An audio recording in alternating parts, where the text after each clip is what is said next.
Hey guys, we're going to do readings from pages 1 through 12. So, Sarah, you want to kick it off? Welcome. Yes. All right. Do you believe in magic?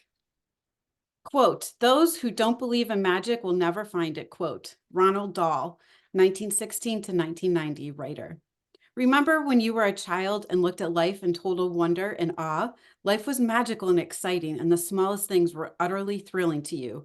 You were fascinated by the frost on the grass, a butterfly flittering through the air, or any strange leaf on the rock or ground. You were full of excitement when you lost a tooth because it meant the tooth fairy would be coming that night, and you would count down to the days that magical night of Christmas. Even though you had no idea how Santa Claus could get to every child in the world one night, somehow he did. He never let you down. Reindeer could fly, those fairies were in the garden, pets were like people, they still kind of are. Toys had personalities, dreams came true, and you could touch the stars. Your heart was full of joy, your imagination knew no limits, and you believed that life was magical. There is an exquisite feeling that many of us had as children that everything is good, that every day promises more excitement and adventure, and that nothing could ever thwart our joy for the magic of it all. But somehow, as we grew into adults, responsibilities, problems, and difficulties took their toll on us. We became disillusioned, and the magic we once believed in as children faded and disappeared. It's one of the reasons that, as adults, we love to be around children so that we can experience the feeling we once had, even if it's just for a moment. I am here to tell you that the magic you once believed in is actually true, and it's the disillusioned adult perspective of life that is false. The magic of life is real, and it is as real as you are. In fact, life can be far more wondrous than you ever thought it was as a child, more breathtaking, awe-inspiring, and exciting than anything you've ever seen before. When you know what to do to bring forth the magic, you will live the life of your dreams. Then you will wonder how life could ever have given up. Then you will wonder how you ever could have given up believing in the magic of life. You may not see reindeer fly, but you will see the things you've always wanted appearing before your eyes, and you will see the things you've dreamed of for so long suddenly happening. You will never know exactly how everything weaved together for your dreams to come true because magic works in the invisible realm, and that is the most thrilling part. Are you ready to experience magic again? Are you ready to be filled with awe and wonder every day, like when you were a child? Get ready for the magic. Our adventures begin 2,000 years ago when life changing knowledge was hidden within a sacred text. Awesome. A great mystery is revealed. The following passage comes from the Gospel of Matthew in the Holy Scriptures, and it is has mystified, confused, and been misunderstood by many people over the centuries. Quote, whoever has will be given more, and he will have an abundance. Whoever does not have, even what he has will be taken from him. You have to admit that when you read the passage, it appears unjust, as it seems to be saying that the rich will get richer and the poor will get poorer. But there is a riddle to be solved in this passage, a mystery to uncover, and when you know it, a new world will have opened up for you. The answer to the mystery that has eluded so many for centuries is in one hidden word: gratitude. Quote, whoever has gratitude will be given more, and he or she will have an abundance. Whoever does not have gratitude, even what he or she has will be taken from him or her, end quote.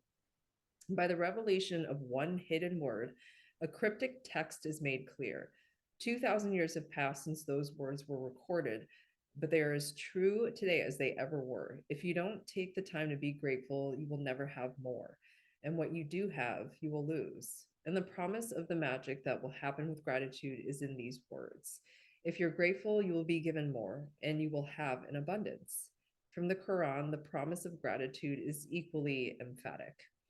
And remember when God proclaimed, if you are grateful, I will give you more. But if you are ungrateful, verily my punishment is indeed severe. End quote.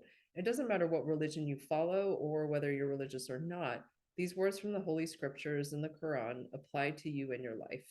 They are describing a fundamental law of science of the universe. It's universal law. Gratitude operates through a universal law that governs your whole life.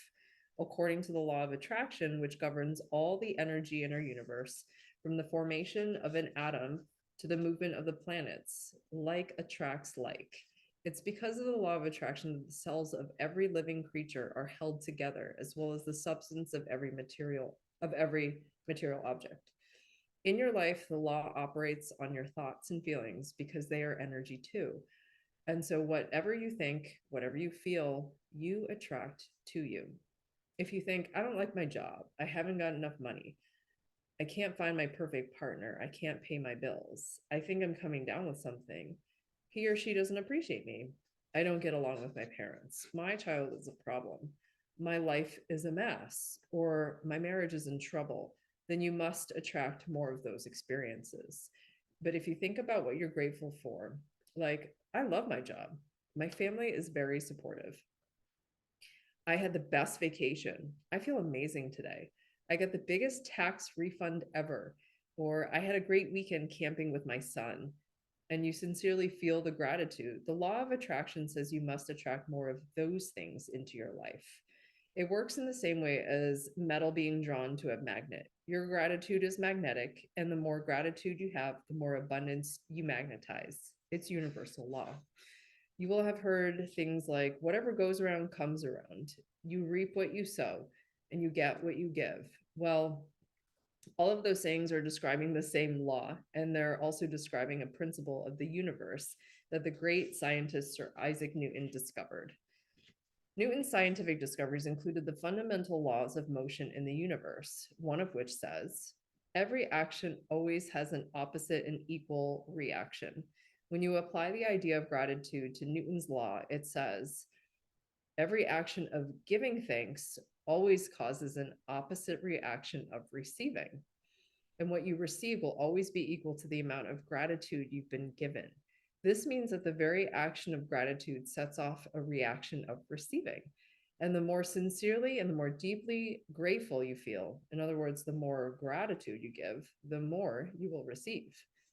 The golden thread of gratitude. Dating back thousands and thousands of years to the earliest recordings of humankind, the power of gratitude was preached and practiced, and from there it was passed on through the centuries, sweeping across the continents, permeating one civilization and culture to the next.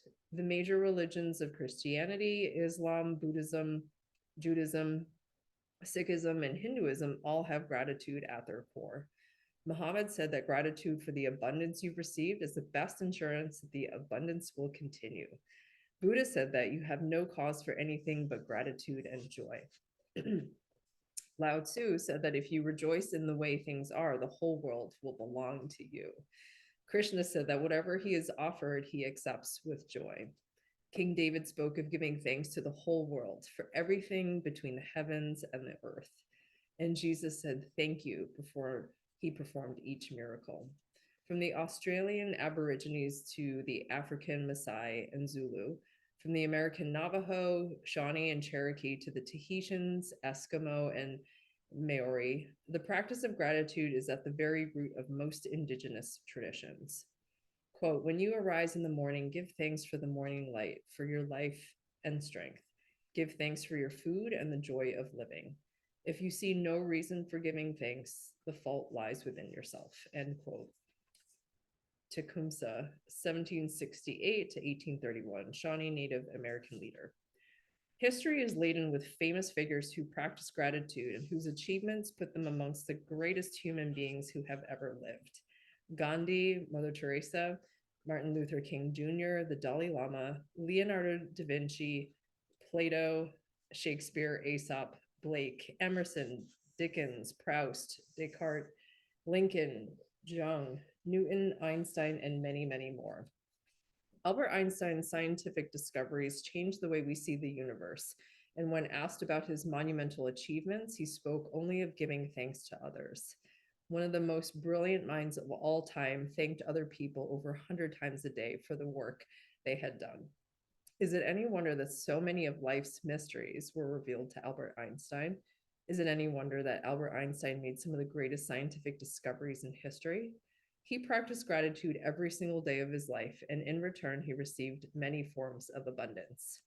When Isaac Newton was asked how he had achieved the scientific discoveries he made, he said that he stood on the shoulders of giants. Isaac Newton recently voted the greatest contributor to science and humankind, was also grateful to those men and women who lived before him. The scientists, philosophers, inventors, discoverers, and prophets who practiced gratitude reaped its results, and most were aware of its inherent power. Yet still, gratitude's power is unknown to most people today, because to experience the magic of gratitude in your life, you have to practice it. Sarah, do you want to read this last portion? Absolutely. My discovery. My story is a perfect example of what life is like when a person is ignorant of gratitude and what happens when you make gratitude a part of your life. If I had been asked 6 years ago if I was a grateful person, I would have answered, yes, for sure, I'm a grateful person. I say thank you when I receive a gift, when someone opens a door for me, or when a person does something for me. The truth is, I was not a grateful person at all. I didn't know what being grateful really meant. And just saying the words thank you on the odd occasion certainly didn't make me a grateful person. My life without gratitude was pretty challenging. I was in debt. And it was increasing a little bit more every month. I worked really hard, but my finances never improved. In trying to keep up with the mounting debt and obligations, I was living with continuous undercurrent of stress. My relationship swung like a pendulum from fair to disastrous because I never seemed to have enough time for each person. While I was what would be termed healthy, I felt exhausted at the end of each day, and I always got my fair share of colds and the latest illnesses going around each season.